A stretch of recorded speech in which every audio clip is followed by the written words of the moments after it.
Sita road लगोट खाट कोलाची रहवासियुनि जो राजो डेरो पुलिस जी मुबैना ज़ातियुनि ख़िलाफ़ सीता रोड शहर जे फाटक चौक वटि एहतजाज करे न ठहण उस में टायरनि खे बाहियूं ॾेई धरणो हंयो वियो। मुज़ाहिरीन फाटक चौक वटि टायरनि खे ॿाहिरि नी रोड बंदि करे छॾियो, जंहिं सबबि सीता दादू सीता कैनशाह ॾांहुं वींदड़ ट्रैफ़िक बीहजी वई। सख़्त गर्मी ऐं निठहण उस में गाॾियुनि अंदरि वेठल माण्हू सख़्त तकलीफ़ुनि खे मुंहुं ॾियण लॻा।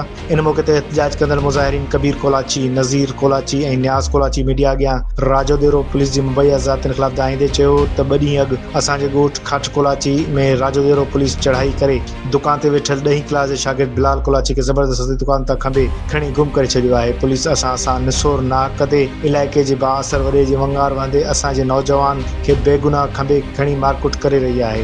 हिननि चयो त राजो डेरो पुलिस नौजवान मथां ज़ुल्म करे खेसि ज़बरदस्ती चोरी बासराइण जी कोशिश करे रही आहे, जेको असां सां ज़ुल्म आहे। हिननि चयो त नाहक खंबे गुम कयल नौजवान जो बग़ैर कंहिं केस दाख़िल करण जे हिन खे टार्चर करे चोरी बासराइण किथां जो इंसाफ़ आहे। हिननि SSP दादू खां मुतालबो कंदे घुर कई त असांजे खंबियल नौजवान खे यकदम आज़ाद कराए असां सां इंसाफ़ कयो वञे। वॾी नाजाइज़ी थो करे असां सां 2-3 चकर अॻ में बि नाजाइज़ूं असां सां करे चुको आहे। हिन वारे भला खे छोकिरो खणी आयो आहे, ॾोह चोर साबित बि न आहे। भला चऊं था पिया भरे था ॾियूं, छोकिरे खे चालान करे अॻिते पोइते करे न मुलाक़ात बि नथो करण ॾे, न मिलण थो ॾे। अहिड़ी नाजाइज़ी कंहिंसां न थींदी आहे। जहिड़ो चौथों 5 ॾींहुं अथसि सावज, 4-5 ॾींहं खां वठी गुम लॻो पियो आहे। मिलण ई असांखे नथा ॾियनि। मानी ॾियूं था हथनि मां, हुते पाण खसे वेठा था खाइनि।